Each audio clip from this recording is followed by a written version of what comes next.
रामायण में जब भगवान राम लंका से लौटे, सिंहासन आसीन हुए तो सत्संग आरंभ किया।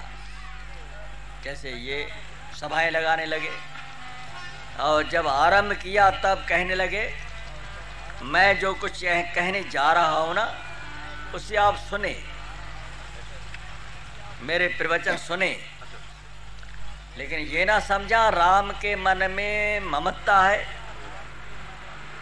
ये ना समझ लेना कि राम हमें बुलाता है ना, राम के मन में कोई ममत्व तो है हमारे लिए जो हमें प्रवचन सुनाता है। ऐसा नहीं, ऐसी बात नहीं है। मेरा तुम्हारे लोगों में, तुम लोगों में कोई ममत्व तो नहीं। कैसा ममत्व? लोग मेरे प्रवचन सुनेंगे, मेरी संगीत सुनेंगे, मेरी ज्ञान की बातें सुनेंगे तो उनमें श्रद्धा जागेगी। जागती है ना? प्रवचन सुनने पर श्रद्धा होती है ना? नहीं होती है? श्रद्धा कहाँ से आती है?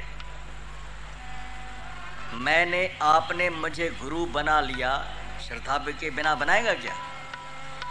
आप गंगा जी पर पहुंचे, श्रद्धा बिना पहुंचे? आप किसी मंदिर में जाते हैं, श्रद्धा बिना जाते हैं? पहले श्रद्धा उत्पन्न होती है, फिर जाते हैं लोग। पहले सुनते हैं, सुनने के बाद श्रद्धा उत्पन्न होती है, फिर दर्शन को चले जाते हैं। तो श्रद्धा कहाँ से आई? संत तो दे सकते नहीं, तीर्थ दे सकते नहीं, गुरु दे नहीं सकता। सतगुरु में रख तू विश्वास, सतगुरु में रख तू विश्वास, सतगुरु तुम्हें जा कार्य संवारे, सतगुरु तुम्हें जा कार्य संवारे, सतगुरु मेरा, सतगुरु में। बार मन से कहा जा रहा है सतगुरु में विश्वास रखो। अर्थ संकेत क्या है? गुरु की शिष्य में श्रद्धा होती ही नहीं, तब तो ऐसा कहा जाता है ना। तो श्रद्धा आएगी कहां से? जो गुण को दे करके श्रद्धा उत्पन्न होती है ना। गुण मान, गुण समझे क्या होता है? दान देने का गुण,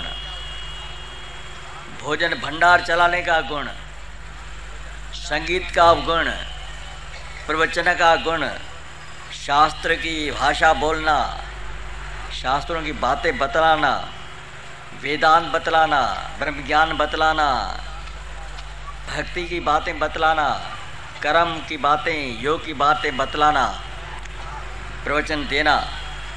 तो सुन करके किसी का श्रद्धा हो जाती है, कथावाचक में, वक्ता में श्रद्धा हो जाती है। क्या देखा? गुण बोलने का, दान का, आशीर्वाद का, किसी न किसी गुरु देख करके क्या हो जाए? श्रद्धा हो जाती है। ऐसे श्रद्धा हो गई, इसके चरण में चले जाएं और दीक्षा ले लें, गुरु बना लें। तो श्रद्धा आई कहाँ से? गुण को देकर थी श्रद्धा मयो अयम पुरुषः।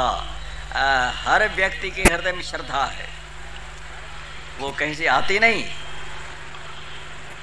अंदर ही रहती है, बाहर से नहीं लाती, नहीं ली जाती, नहीं ली जा सकती। गुण को देकर के प्रकट होने वाली श्रद्धा, उससे क्या होगा? कुछ मिलने वाला नहीं। क्यों? संगीत आचार्य बोल रहा है, उससे बढ़कर कोई बोलने वाला, संगीत गाने वाला आ गया तो फिर क्या होगा? पहले वाला उनका सफाया हो जाएगा, होगा ना। प्रवचन करता, शेर के ऊपर सवा शेर, उसके संगत सत्संग तो 1000 आदमी, उससे बढ़कर कोई आ गया, लाख आदमी इकट्ठे हो गए और प्रवचन ने रस दे दिया तो पहली वाला क्या हो गया? सफाया हो गया। हो गया कि नहीं?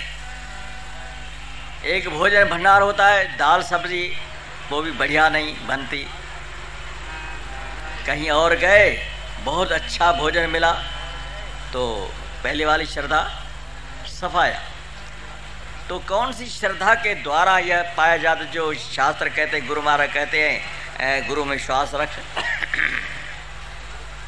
श्रद्धावान लभते ज्ञानम, श्रद्धा वाला ही ज्ञान को प्राप्त करता है। तो श्रद्धा आएगी कहाँ से? तो राम कहते हैं, मेरी आप लोगों में कोई ममता नहीं कि आप मेरे प्रवचन सुने, मेरी संगीत सुने, आप में से कुछ मेरे शिष्य बन जाएंगे।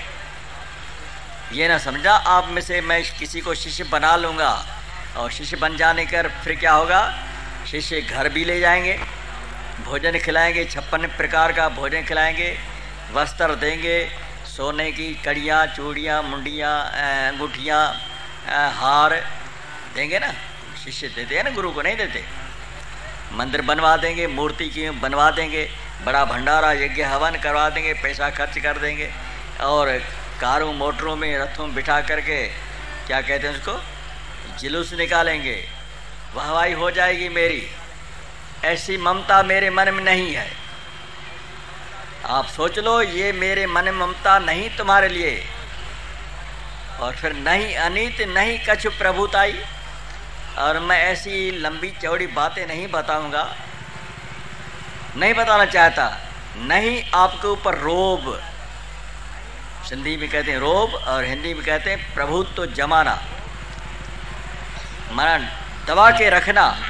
रोब का अर्थ होता है दबा के रखना, डर में रखना। ऐसा भी नहीं, न मैं मेरी कुछ ममता है, न मैं चाहता आप मेरे नीचे दबे रहो, गुलाम बने रहो, दास बने रहो, ऐसी भी नहीं। और यदि मैं गलत बोल जाऊं, शास्त्र के विरुद्ध बोल जाऊं, तो क्या होगा, तुम्हें खड़े हो जाना पड़ेगा, खड़े हो जाना। राम क्या कहते हो, ये बात ऐसी होनी चाहिए, ये बात ऐसी होनी चाहिए, अर्थात शंका करना। समय में ना आए तो शंका कर देना। इसका अर्थ क्या होता है, राम के सभा में सभी लोग शास्त्रज्ञ थे, समझे ना। श्याम के सभा में साधारण व्यक्ति थे नहीं, सभी लोग शास्त्र को जानने वाले थे। तो शास्त्र के जानने वाला ही तो खड़ा होगा। राम क्या कह रहे हो, बाजा जो बजा रहा हूँ मैं, तो आपको कोई पता नहीं, जो जानकार होगा वो जानेगा बाजा अच्छा बनाता या नहीं, बजाता कि नहीं, ठीक बजाता है या नहीं, कौन जानेगा, जो जानता है। तो इसका अर्थ होता है उनके राम के सभा में सभी जानकार विद्वान लोग, छोटे बड़े सभी थे। और यदि मैं ऐसी वैसी बातें बोले तो खड़े हो जा, राम क्या कहे तो। और भय विसराई, दिल से भय को निकाल देना कि राम राजा है, उसे कैसे पूछे, शंका कैसे करे, कहीं राम को गुस्सा आ जाए तो हमारी संपत्ति छीन सकता है, हमारे देश निकास कर सकता है, पनाहगीर बना सकता है, और कारागार में जेल में बंद करवा सकता है, और मृत्यु दंड भी दे सकता है ना। राजा जो है, राजा क्या नहीं कर सकता, राजा क्या नहीं कर सकता, कर सकता है ना सभी कुछ। तो ऐसा डर दिल से वहम निकाल दो और निर्भय होकर के पूछो, राम ये बात हमें समझ में नहीं आई, इसका खुलासा करो, इसका विवरण पूरा दे दो। कितनी आज़ादी है। तो हम डरे नहीं,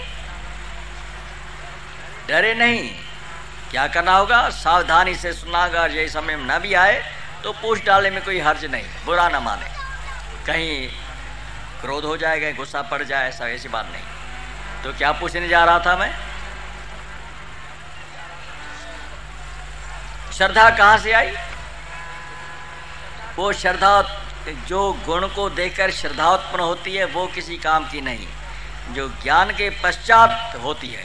ज्ञान माने जो धर्म ग्रंथ पढ़ने के पश्चात, धर्म ग्रंथ पढ़े जाने के पश्चात जो श्रद्धा होती है ना, वही काम की चीज़ है। और वही संत के महात्माओं के द्वारा जिनका आना और जाना, आवागमन, जन्म और देहावसान, वो दोनों बातें लाते हैं। उनने क्या किया, कैसे रहे, किस बार से लिया और अपने जीवन को कैसे वहाँ पहुँचाया जहाँ सब कुछ नहीं। भगवान कहते अर्जुन इंद्रियार्थेषु वैराग्यम मनहंकार एवच जन्म मृत्यु जरा व्याधि दुख दोषानुदर्शनम। अर्जुन, दुख दोष जन्म मृत्यु किसे दिखाई पड़ेगा? जो गुरु का नाम का जाप करेगा, दूसरे को नहीं दिखाई पड़ेगा।